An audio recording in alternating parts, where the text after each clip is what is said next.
Hi guys, how are you all doing? Welcome back to the channel. And you can call this a reaction, but a video that had to be posted. Like, this is huge news. So yeah, they've done it. Sleep Token have secured a #1 album in the UK, and not only in the UK. We'll go through the countries and stuff in a minute. I've said on multiple occasions that this band, you can't really just genre them as a metal band, although people are getting into them and listening to them, and no matter which way you look at it, you have to give it to them. They are becoming a gateway band into alternative and heavier music. The amount of people that I know personally that have given them a go, partly on my recommendation, but off the back of me saying they're not just, because I've got friends that don't listen to metal as well, off the back of me saying they're not just heavy, they're not just screamy, they're not all just crazy heavy stuff. Give them a chance. And I've got friends that only listen to rap music, dance music, all that kind of stuff, and I'd say probably 70-80% of them have come back and gone, that band are fucking awesome.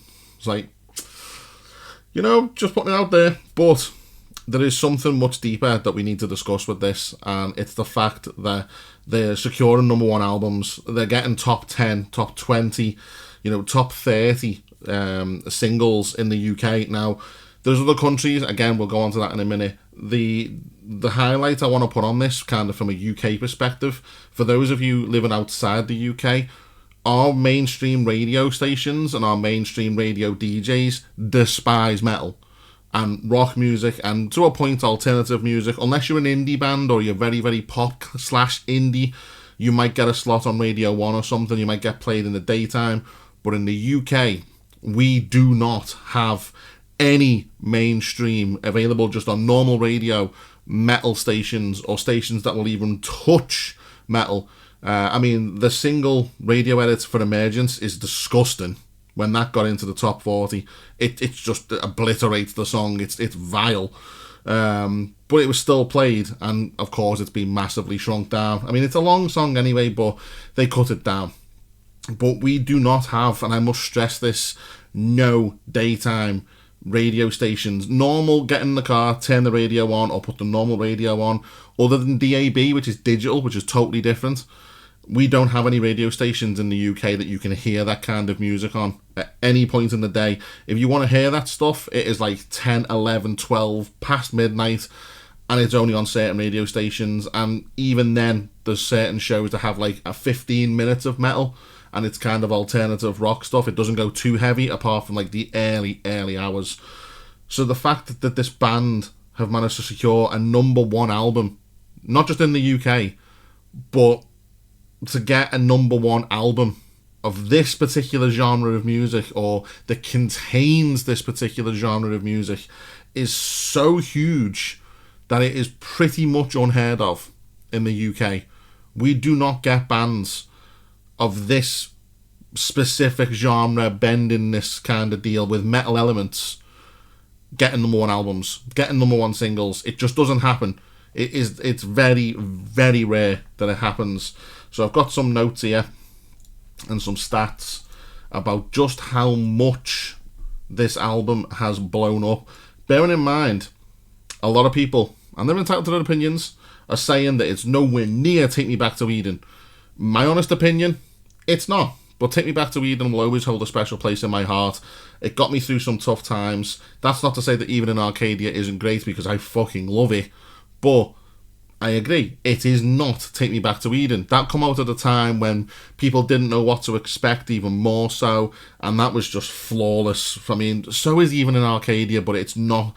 For me, if Take Me Back to Eden's a 10, even In Arcadia is on like a 9.5. It's very close, but it just goes that little bit further. My Vessel tattoo is Take Me Back to Eden Vessel. I could have went with new look Vessel, green and gold, but I wanted the Take Me Back to Eden Vessel because that's got a place, and that album will live with me forever. So, stats. Sleep Token, even In Arcadia, #1 in the UK, the US, New Zealand, Netherlands, Australia, Austria, Belgium, Canada, and Germany. Insane. The Germany one, I can kind of see. Anywhere in, like, Europe, mainland Europe, I can understand this kind of music getting to number one. I know for full well that the likes of places like Sweden, places like Belgium, I've got a Belgian friend, I've got people that I know from Sweden, their radio stations of a daytime play metal. They play like the symphonic kind of metal. They play bands from their countries. You can hear it on mainstream radio. It's not like frowned upon like it is in the UK. It's like, go away with your heavier stuff, but they listen to fucking Sabrina Carpenter all day. United Kingdom is impressive because obviously the UK band, and it is impressive because, like I said before, we don't have that kind of music ever in our charts. The US, like, what is every band's dream? Every band that starts out wants to go to America and break America. It's always, let's break America, let's do this, let's break this, let's break out into the US, because they're such a huge country, they've got such a huge scene for metal. Again, I've got plenty of American friends, and they say we have daytime radio stations that play metal music and rock music. I mean, fucking hell, Octane. Like, they're always playing it throughout the day. Germany, Canada, Belgium, Austria, Australia. I mean, Australia are fucking cool anyway. Technically adopted UK country, if you believe in the Commonwealth and the royal family and stuff like that. I personally can't stand the Royal Mail. All them. I can't stand the royal family. They're all a bunch of lizards. But because of them, we kind of have a little bit of love for the Australians. I fucking love the Aussies. They're crazy. I would live there if everything didn't want to kill me. I don't want to go for a piss and be like, oh, I've got 20 minutes to live because a Black Widow just bit my balls. No, don't like that. Don't like, I'm just going to get in a taxi. Oh, look, I now have fucking life-threatening poison in my finger. No. I'll pass, thanks. Don't want to chin a kangaroo or get chinned by a kangaroo. They look like they can fight, them fuckers. But the Australians are cool. Cool people. As are the Austrians, the Belgians, the Canadians as well. I mean, I was surprised, to be fair, at Canada. Like, that's just a bit of a strange one, an obscure one. Germany, I mean, the Germans are fucking crazy anyway. Love the Germans. Kinky metal loving, sausage, hot dog, beer making bastards. Absolutely crazy. Love the Germans. I have visited Germany. Would love to go back any day. They're such a cool fucking country. Lovely people. And yeah, I had some of the best fucking times in Munich. So, yeah, and Stuttgart. But it's just, it's huge. Take Me Back to Eden didn't do this. It did not do this. And even in Arcadia has. To look at the figures, 127,000 copies sold in the UK alone. It is just madness for a band that are primarily looked at and targeted as a metal band. And to see the fucking astronomical rise is, you've got people on the internet saying the shit and hating on them for this and hating on them for that. You can't deny record sales. That's what a label wants. Ultimately, it comes down to how well is that music going to sell that we've invested so much time and money into. There's your answer. Number one in like 12 different countries or whatever it is. The UK is massive. To get the number one in the UK, like the other countries, it's not as much as a surprise. But the UK, wow. Not only are they homegrown, so it's great for that, but just because we can't stand that music, it is such a huge achievement. I'm so proud of this band. Number one album. Like, people have physically gone out and bought that album, whether it be vinyl, whether it be cassettes, because they've done it and that's fucking cool, whether it be the physical CD. I know M's obviously bought the vinyl and things. Like, I've streamed the fuck out of it on Spotify. M does collect the vinyls and things. She loves her vinyls. But it's just mind-blowing to see. It can't be denied anymore. I mean, it couldn't Take Me Back to Eden. But all these people coming out and saying that the album's trash. You've got Fantano being a dickhead. It's undeniable now. People can no longer ignore how big and successful this band are and will be in the future. They're going nowhere. They're only going to continue to get bigger and bigger and bigger. There's another reason why they're headlining Download Festival. You don't get a headline slot if you're not selling records, because if you're not selling records, you're not selling tickets. If you're not getting massive streaming figures, no one's coming to see you perform the songs live. These guys have got it all. They're a literal marketing, money-making machine right now. And when was the last metal band that you can say was doing that? People know, or might not know, there is not a huge amount of money in metal music. Again, I say metal music because people always look at them as a metal band. They're always going to compare them as a metal band. There's not much money in that kind of music when you compare it to pop or dance or rap. Look at the label that has signed this band as well. RCA Records have nobody else on their roster remotely close to Sleep Token. Fucking Taylor Swift. Taylor Swift and Sleep Token. Imagine them two supporting each other. Like, it would never happen, but this is the kind of clash that you have. They're one of the biggest labels. They're backed by Sony Music. They are huge in their own right, and they've just signed a metal band because of that, because of them figures. A music label ain't stupid. They only really care about one thing: the return on their investment.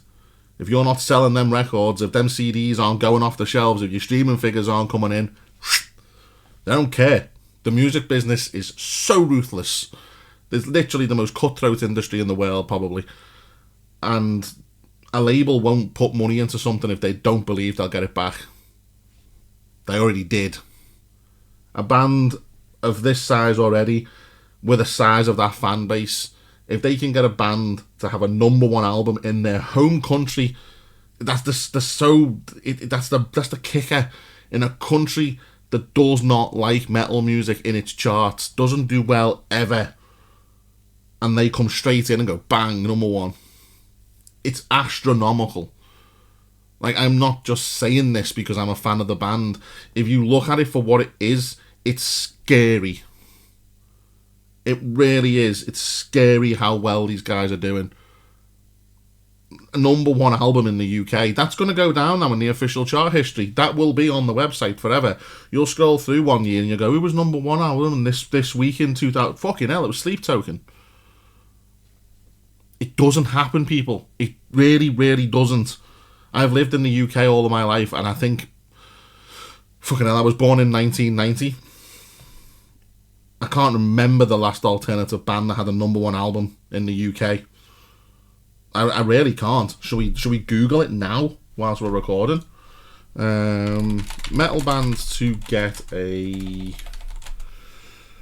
UK #1 album since 1990.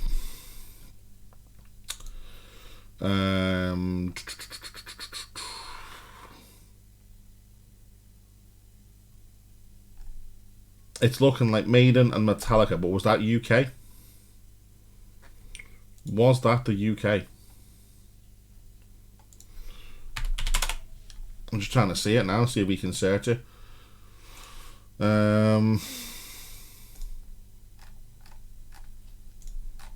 So you look at like bands that back then were, you know, rock and roll kind of deal.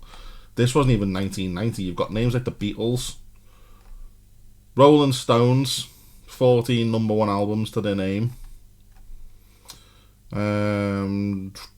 The list of people: Robbie Williams, Elvis Presley, Taylor Swift, Madonna, Springsteen, Rod Stewart, Eminem, Bowie, Jackson, Kylie Minogue, Elton John, Bob Dylan, Ed Sheeran, Cliff Richard, Paul McCartney, George Michael, Barbra Streisand. They're the most UK #1 albums, and the bottom's 7, tied with Madonna. Most #1s on the official albums chart. So I'm looking down now to see if you can even like who was even remotely alternative. Maiden 6, Green Day 5, but it doesn't give dates. Like, music has evolved so much, and there's so much processed shite now in the top 40. The fact that this album is #1 in the UK is so fucking huge. You don't understand. And this just isn't a fan going off on one going, oh, Sleep Token. Look at it for what it is. Look at that for what it is. It's astronomical success. for a band of that genre to come even close, never mind get number one. We just go into the Spotify figures. What have they got now? 9,735,457 monthly listeners. Like, it's silly. The figures speak for themselves. Even in Arcadia, what's the least listened to track is Infinite Bats, funny enough, 7.3 million. Imagine your least played song having 7.3 million listens. Most listened to Emergence, 61 million. Metal band, 61 million streams on one track. Crazy. It's time to sit up and listen and pay attention to how big and famous and successful this band are and are going to be. They are breaking records that just you would never imagine in 2025 for a band of their genre. It's scary. But there we go. They did it. I'm so fucking pleased for them. And you can't argue with the figures. You really can't. But anyway, I will leave it there, people. Thank you very much for watching. Take care, and I shall see you all on the next video. Bye for now.